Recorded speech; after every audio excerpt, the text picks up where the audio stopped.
Guys আসসালামু আলাইকুম। তো চলে আসলাম আবারও নতুন একটা ব্লগ নিয়ে আপনাদের মাঝে। তো গাইস আজকের ব্লগটা হতে চলছে খুব বেশি ইন্টারেস্টিং, কারণ আজকে আমরা যাব হচ্ছে আউটডোরে শ্যুট করতে, এবং কি আজকে আমাদের লোকেশনটি হচ্ছে উপশহর। এখন আমরা যাব হচ্ছে সেই বিয়ে বাসায়, আমাদের ক্লায়েন্টের বাসায়। তো সেইখান থেকে আমরা হচ্ছে ফার্স্টে খাওয়া দাওয়া করবো, দেন হচ্ছে আমরা উপশহর যাবো। আর আমাদের সাথে আছে আমাদের ফটোগ্রাফার মুন্না ভাই, আর আমাদের ক্যামেরাম্যান আছে আমাদের জয়নাল ভাই। তো চলেন শুরু করা যাক আজকের ভিডিওটি। তো ফাইনালি গাইস আমরা হচ্ছে আমাদের ক্লায়েন্টের বাসার সামনে চলে আসছি। আর গাইস আমাদের চোখের অবস্থা দেখেন, আমরা হচ্ছে কালকে সকাল 8টা থেকে এখানে কাজ করছি হচ্ছে আপনার 1:30 পর্যন্ত। দেন 1:30 বাজে চলে গিয়েছি আমাদের আরেকটা প্রোগ্রামে। ওইখানে যাওয়ার পর মনে করেন 4টা থেকে একবার সন্ধ্যা পর্যন্ত আমরা পুরো ভিজছি। তো ভেজার পর মনে করেন আবারও সন্ধ্যাবেলা ওই ভেজা অবস্থায় এই বাসায় আসা লাগছে। তো এইখানে আমাদের কাজ কমপ্লিট হইতে হইতে 10টা বাজে। তো 10টা বাজে আমরা বাসায় গিয়ে দেন হচ্ছে আমরা একটা ভিডিও এডিট করি, এডিট করে আমাদের এক ক্লায়েন্টকে দেই, দেন হচ্ছে আমরা রেস্ট নেই। তারপর হচ্ছে আমরা আজকে আবার সকালবেলা এখানে চলে আসছি। তো এখানে আমাদের ফটোগ্রাফার রয়েছে এবং কি আমাদের লাইটম্যান রয়েছে, আমাদের আরও একজন মেম্বার রয়েছে যিনি আসে নাই, তার একটা ব্যস্ততায় রয়েছে যার কারণে সে আসতে পারে নাই। তো ইনশাল্লাহ আমরা তাকে নেক্সট ব্লগে দেখাবো। আর দেখতে থাকুন আমরা কিভাবে খাওয়া দাওয়া করি এখন ফ্রিতে, ঠিক আছে? তো আসলে এটা ফ্রিতে খাওয়া দাওয়া না, এক হিসেবে আমরা এখানে কাজ করতে এসেছি, তো এটা আমাদের প্রাপ্ত। আর এই যে দেখেন, এই যে ফ্রিতে খাইতে এসে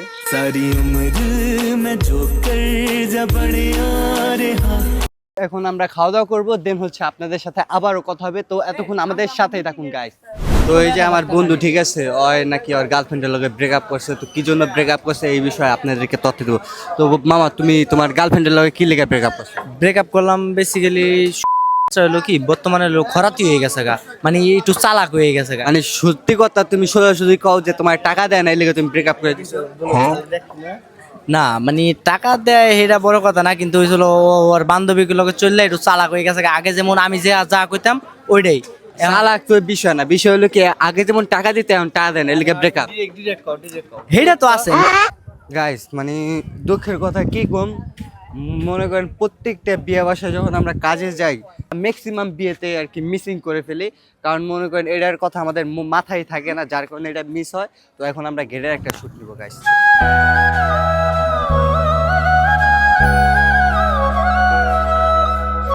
সো গাইস আমাদের হচ্ছে গেটের শট নেওয়া কমপ্লিট হয়ে গেছে। আর আমরা ম্যাক্সিমাম ক্ষেত্রে, ঠিক আছে, এই শটটা নিতে খুব বেশি প্যারা হয়, কারণ এটার কথা আমাদের মনেই থাকে না। দেন হচ্ছে কাজ কমপ্লিট করে যখন বাসায় যাই তখন দেখে আমরা গেটের শট নিয়ে নেই, কারণ এই গেটের শটটা, ঠিক আছে, মানে অনেকের খুব বেশি দরকার। কারণ এত বড় একটা বিয়ে, ঠিক আছে, একজন ক্লায়েন্টের অনেক শখ করে বিয়েটা করে, তো বিয়ে জীবনে একবারই হয়। তো তারা এই শটটা না দেখলে খুবই মন খারাপ হয় এবং কি আমাদের প্রতি তাদের আক্ষেপ প্রকাশ করে, যার কারণে এই শটটা মিস করা একদমই দরকার নেই আমগো। এই কারণে আমরা এই শটটা আগে ভাগে নিয়ে নিয়েছি, যাতে পরবর্তীতে আমাদের কোনো প্যারা খাওয়া লাগে না। আর আগে মনে করেন এক একটা ইভেন্টে গেলে হচ্ছে কি, মানে সব শট কমপ্লিট করে ফেলতাম আমরা, বাট গেটের শটটা আমরা নিতাম না, ঠিক আছে, মানে মনে থাকতো না তখন। যাই হোক গাইস, এখন আমরা যাব হচ্ছে আউটডোরে। ভাইয়া এবং কি আপু রেডি হচ্ছে ইতিমধ্যে। তো এখন আমরা আউটডোরে যাব, দেন ওইখানে আপনাদের সাথে কথা হবে গাইস। টাটা। তো হ্যালো গাইস, আসসালামু আলাইকুম। আমি আছি আপনাদের সাথে ডার্কনেস ভিডিওগ্রাফির সিও। তো আপনারা যারা ওয়েডিংয়ের কাজ করাতে চান আমাদের মাধ্যমে, তারা অবশ্যই আমাদের সাথে যোগাযোগ করবেন। আপনারা যারা আমাদের কাছ থেকে কম রেটে সিনেমাটোগ্রাফার এবং কি ফটোগ্রাফার খুঁজে থাকেন, তারা অবশ্যই আমাদের কাছ থেকে পেয়ে যাবেন। এবং কি আমাদের কাছে সর্বনিম্ন হইতে শুরু করে একবার হাই লেভেলের পর্যন্ত ফটোগ্রাফার এবং কি সিনেমাটোগ্রাফার রয়েছে। আপনারা চাইলে আপনাদের বিয়ের সুন্দর সুন্দর মুহূর্তগুলোকে আরও সুন্দর ফ্রেমে বন্দি করতে পারবেন আমাদের কাছ থেকে। তো গাইস, আপনারা বেশি দেরি না করে তাড়াতাড়ি আমাদেরকে বুকিং করে ফেলুন, কারণ আমাদের অলরেডি বুকিংয়ের কার্যক্রম শুরু হয়ে গেছে। পরবর্তীতে মনে করেন আর ফাঁকা পাইবেন না ডেট, তো তাড়াতাড়ি আপনারা বুকিং করতে ভুলবেন না guys. Thank you so much. তো গাইস আমরা সরাসরি চলে আসছি হচ্ছে আউটডোরে উপশহরে। আর উপশহরে অনেক সুন্দর সুন্দর ব্যাকগ্রাউন্ড ভিউ পাওয়া যায় এবং কি আজকের ওয়েদারটা ছিল অনেক বেশি সুন্দর, যার কারণে আমরা শ্যুট নিয়ে অনেক মজা পাইছি। আর আমাদের শ্যুটগুলোও খুব সুন্দর হয়েছিল এবং কি আমি এখানে ফটো তুলতেছিলাম। আমি হচ্ছে 2টা কাজই করি, কারণ আমার যে কোম্পানি, ঠিক আছে, এই কোম্পানির সব কার্যক্রম আমার নিজেরই করা লাগে। ভিডিও আমি নিজে করি, ছবিও আমি নিজেই তুলি, দেন হচ্ছে এইগুলো এডিটও আমার নিজেরই করা লাগে।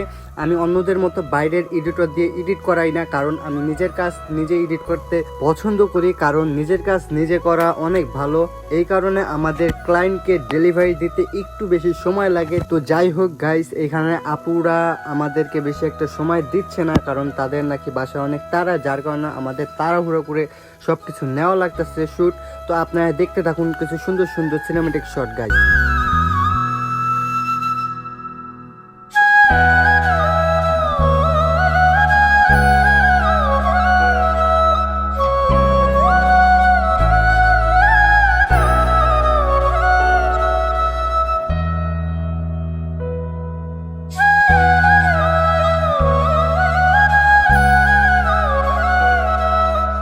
তো ফাইনালি গাইস, আমাদের আজকের মতো শ্যুট কমপ্লিট হয়ে গেছে। আজকের ইভেন্ট এখানে শেষ আমাদের। দেন হচ্ছে আমাদের আগামী বৃহস্পতিবার একটা ইভেন্ট রয়েছে। তো ইনশাল্লাহ চেষ্টা করবো আগামী বৃহস্পতিবার আপনাদেরকে একটা ব্লগ দেওয়ার। আর এতক্ষণ ধরে যারা এত কষ্ট করে ওয়াচিং করেছেন, আপনাদেরকে জানাচ্ছি অসংখ্য অসংখ্য ধন্যবাদ and thank you so much. আর অবশ্যই আমাদের ইউটিউব চ্যানেলটি সাবস্ক্রাইব করতে ভুলবেন না। সাবস্ক্রাইব করলে পেয়ে যাবেন ফ্রিতে ফটোশ্যুটের সুযোগ।